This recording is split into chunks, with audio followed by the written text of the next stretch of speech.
My mother made my life a living hell and almost blinded me, but now that she's reformed and wants me to forgive her, her kids are after me for not accepting her apology. My dad left me and my mom when I was 10.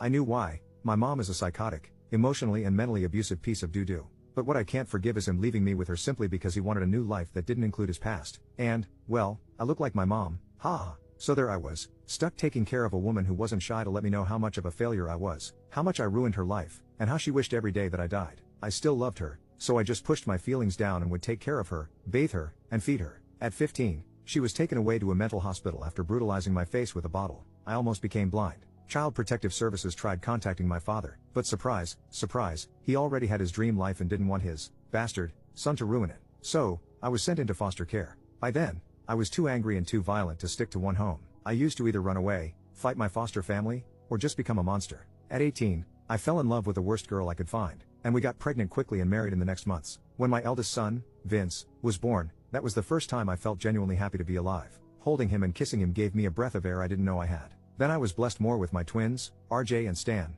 soon after. When the boys were pretty young, their mother skipped town and just never came back. I didn't look for her nor cared enough to do so. For now, it's just me and them, and that was the best my life could have turned out. They're so kind, nice, and have so much hope in the future, more than I ever had. They're nothing like me, and I love that. Now things are changing again.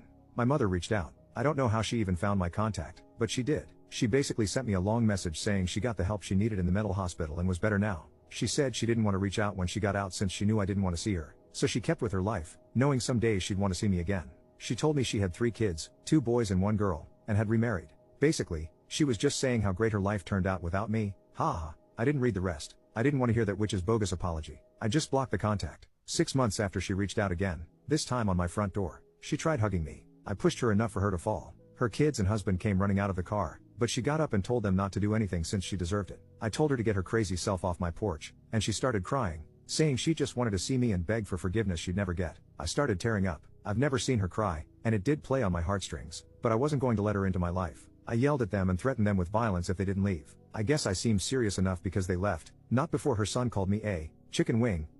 I told him to ask his crazy mom where I got my scar from, and that shut him up. She sent me one more message asking, apart from everything, why I didn't want her to at least try to atone for her past. I told her simply I was jealous. Jealous that her kids never saw that side of her. Her kids had a mom that made cookies and played with them, while I got the devil's spawn. She texted back that she understood, but her kids have been harassing me, saying jealousy isn't enough since she's actually sorry and wants to be in my life again, and I don't know how much I'm killing her by doing this. I'm just here to ask for my conscience. I feel like I'm going crazy over this, and my mind is becoming a blur again. I don't know what to do. I know she knows about my kids and maybe that's her push. Maybe I'm just an ass for taking a grandma and a bigger family for my boys because of this. P.S. Sorry for horrible grammar, typed it too fast.